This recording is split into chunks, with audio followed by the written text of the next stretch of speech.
Welcome back to Sam's Garage, where we continue working on the Hudson Hornet project.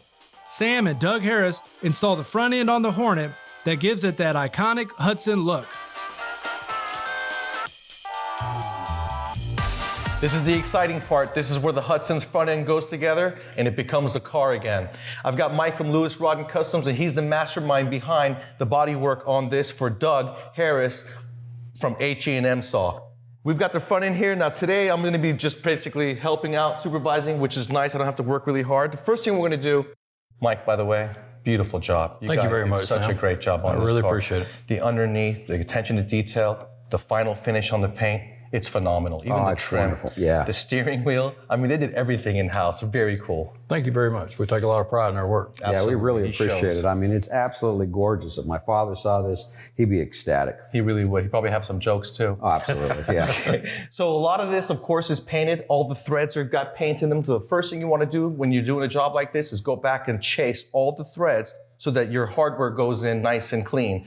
And the hardware, I think you should replace with new hardware just because everything on the car is new. You don't want to use 70-year-old hardware, even if they're in good shape. You said you had tried to clean some up, but it just wasn't up to your liking, right? No, when you sandblast it, it just loses the detail of the bolt, and plus the bolt doesn't fit as tight anymore because you're sandblasting all the material away. So. There you go, that's a good idea. So first thing we're gonna do is we're gonna tap all the holes, get our hardware ready, and put this front end on.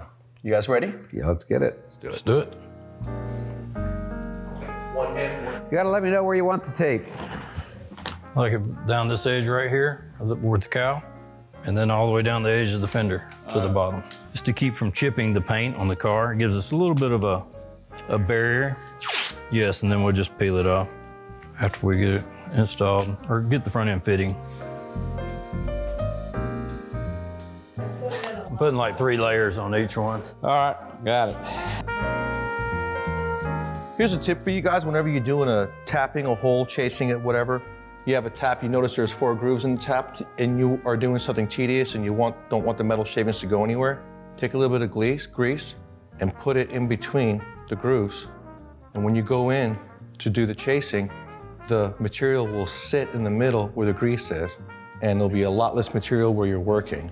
Okay, and then also, if you're not gonna use the grease and you're just chasing the thread, you wanna make sure to lube the threads on the tap so that it goes in and out of the threads on the whatever you're chasing and makes a nice clean thread. Yeah, otherwise it'll start to bind and gall, and you'll have some real issue with it. You have a really good tip as to when to use gloves. Yeah, there's a certain time you wanna make sure with gloves that you get your gloves on. Anytime you have bare metal, once you get it clean, before you go ahead and you coat it or you prep the metal itself, if I touch this with my hands have oils onto it, and those oils will go ahead and start to create rust.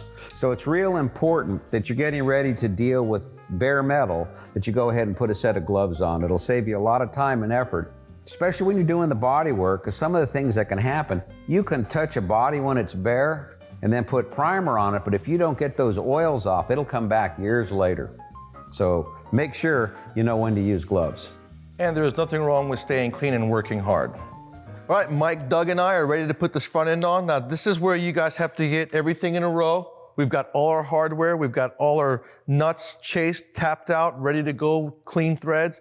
We've got tape on the body of the car. As you can see, Doug is finishing up some taping over there. We even got tape on the front end of the car just to give us some wiggle room just in case something happens, okay? So now what we're gonna do is we're gonna go ahead and put the front end on and start tightening it in place, keeping everything loose until Mike is happy with the lining up, and then we'll start tightening the hardware and go on to the inner fenders. All right, let Sam get the 2 bolts lined up in the front. Kind of let it hang from those up there. Come on back a little bit. There you go. Okay. Cool. How about there? A little bit more. There we go, right there.